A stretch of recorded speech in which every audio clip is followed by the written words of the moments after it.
Greetings, gin friends, and welcome back to Drinking Out Loud, where I am about to explore, once again, the handcrafted Red Door Highland Gin. This is our premium gin for the month of September here at the Juniper Collective Gin Club at the Strath. And you can come in and try this gin for yourself for the low price of $2 for a sample. Or, if you're a subscriber to our Strath Premium subscription, you get it for free.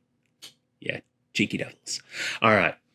So, I teased in the last video that both of the gins from this month have a connection to our single casks that we're releasing in the whiskey, in our whiskey club, the Dram Association, celebrating the 20th anniversary of the Strath. What's the connection with this one? Well, if you know this gin, you already know the connection. But if you don't know this gin, and you're a fan of whiskies, you might be surprised to find out. This gin is made by Benromach. Yeah. Fantastic distillery in the heart of Speyside, really popular right now, and one of my absolute favourites.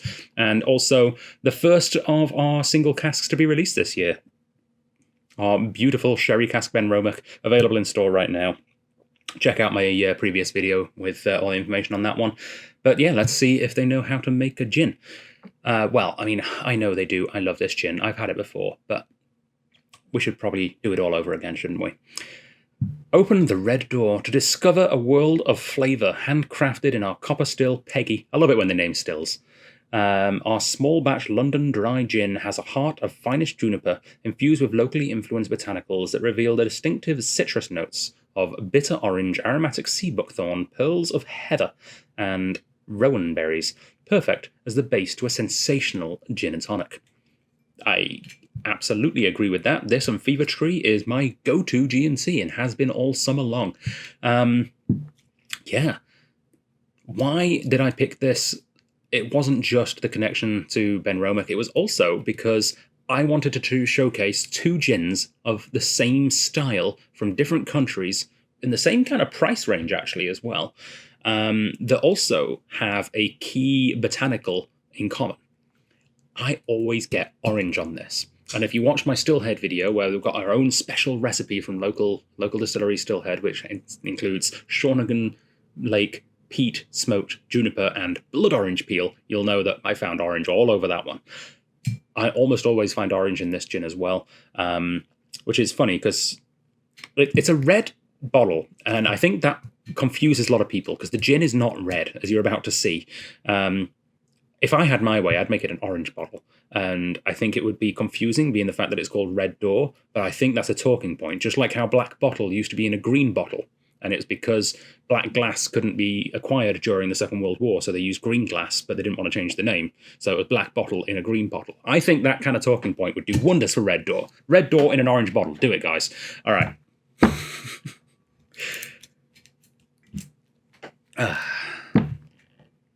Lovely.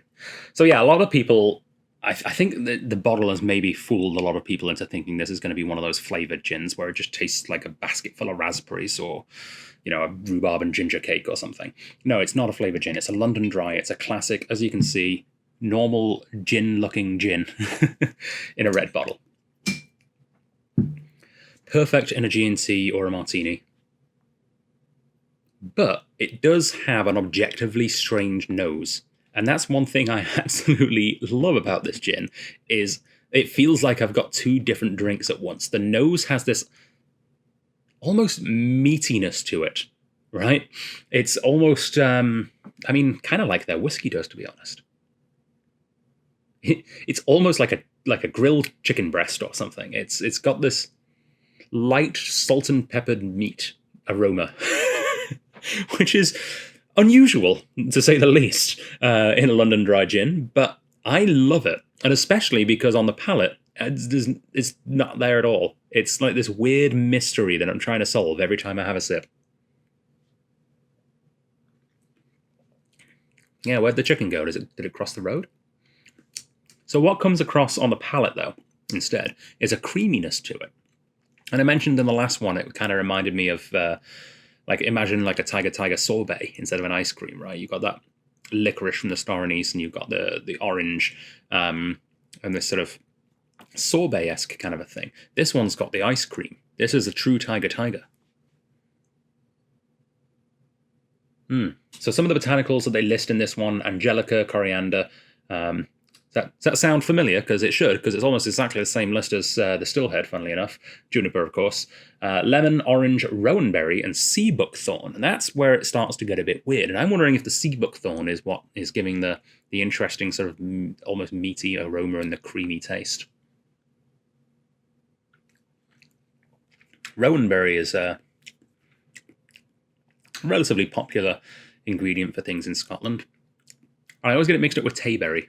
And tayberry is the one where they crossbred blackberries and raspberries. I can't remember offhand what a rowanberry actually is. I don't think it's anything to do with a rowan tree. Maybe it is. I don't know. I'm not a botanist.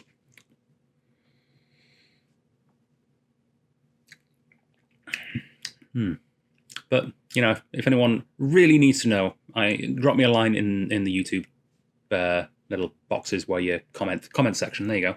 And I will be happy to do some research for you. Or you could Wikipedia it yourself. Choose your own adventure.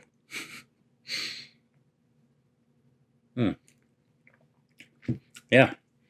Gordon MacPhail gin.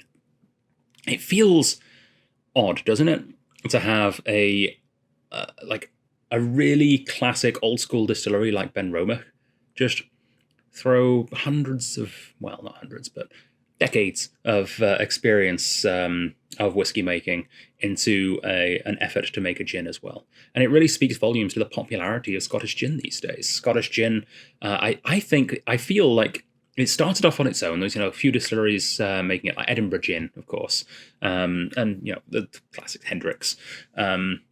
But there was a real boom when new whiskey distilleries started to open in the early 2000s, and they started making gin because they needed money, and they didn't have money, and they couldn't have money because whiskey takes a while to mature.